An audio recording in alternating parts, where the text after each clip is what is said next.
My Immortal, Chapter 9. Author's note. Stop blaming, okay? I didn't read all the books. This is from the movie, okay? So it's not my fault if Dumbledore swears. My Swedes, I said he had a headache. And the reason Snap doesn't lick Harry now is because he's Christian. And Vampire is a Satanist.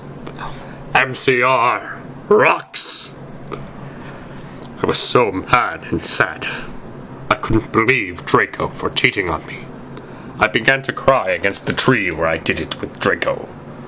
Then, all of a suddenly, a horrible man with red eyes and no nose and everything started flying towards me on a broomstick. He didn't have a nose, basically like Voldemort in the movie. And he was wearing all black, but it was obvious that he wasn't Gothic. It was Voldemort! No! I shouted in a scared voice, but then Voldemort shouted, Imperious! And I couldn't run away. Crookshanks! I shouted at him. Voldemort fell off his broom and started to scream. I felt bad for him, even though I'm a sadist, so I stopped. Ebony, he yelled. Thou must kill Vampire Potter! I thought about Vampire, and his sexy eyes, and his gothic black hair, and how his face looks just like Joel Madden. I remembered that Draco had said I didn't understand, so I thought, what if Draco went out with Vampire before I went out with him, and they broke up? No, Voldemort! I shouted back. Voldemort gave me a gun. No! Please, I begged. Thou must. If thou does not, then I shall kill thy beloved Draco. How did you know? I asked in a surprised way. Voldemort got a "you're so retarded" look on his face. I hath telekinesis, he answered cruelly. And if you doth not kill Vampire, then thou know what will happen to Draco, he shouted. Then he flew away angrily on his broomstick. I was so scared and mad, I didn't know what to do. Suddenly, Draco came into the woods. Draco, I said. Hi. Hi, he said back, but his face was all sad. He was wearing white foundation and messy eyeliner, kind of like a pentagram, get it, between Joel Madden and Gerard Way. Are you okay? I asked. No, he answered. I'm sorry I got all mad, but I thought you cheated on me. I expelled. That's okay, he said, all depressed. And we went back into Hogwarts together, making out. My Immortal, Chapter 10. Author's note. Stop it, you gay fags.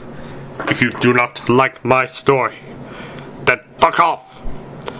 P.S. It turns out Bloody Mary isn't a muggle at all, and she and Vampire are evil. That's why they moved houses, okay?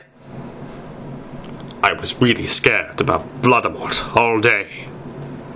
I was even upset and went to rehearsals with my gothic metal band, Bloody Gothic Rose 666. I am the lead singer of it, and I play guitar. People say that we sound like a cross between GC, Slipknot, and MCR. The other people in the band are Bloody Mary, Vampire, Draco, Ron, although we call him Diabolo now. He has black hair now, with blue streaks in it, and Hagrid. Only today, Draco and the Vampire were depressed, so they weren't coming, and wrote songs instead. I knew Draco was probably slitting his wrists. He wouldn't die because he was a vampire too, and the only way you can kill a vampire is with a CROSS. There is no way I am saying that. Or a stick. And Vampire was probably watching a depressing movie, like The Corpse Bride. I put on a black leather shirt that showed off my boobs, and tiny matching miniskirt that said Simple Plan on the butt. You might think I'm a slut, but I'm really not. We were singing a cover of Helena, and at the end of the song, I suddenly burst into tears. "Ebony, are you okay?" Bloody Mary asked in a concerted voice. "What the fuck do you think?" I asked angrily. And then I said, "Well, Voldemort came, and the fucking bastard told me to fucking kill Harry. But I don't want to kill him, because he's really nice, even if he did go out with Draco. But if I don't kill Harry, then Voldemort will fucking kill Draco!" I burst into tears. Suddenly, Draco jumped out from behind a wall. "Why didn't you fucking tell me?" he shouted. "How could you fucking poser muggle bitch. See, is that out of character?" I started to cry and cry. Draco started to cry too, all sensitive. Then he ran out, crying. We practiced for 1 more hour. Then suddenly Dumbledore walked in angrily. His eyes were all fiery, and I knew this time it wasn't 'cause he had a headache. "What have you done?" He started to cry wisely. "See, that's basically not swearing, and this time he was really upset, and you will see why. Ebony, Draco has been found in his room. He committed suicide by slitting his wrists.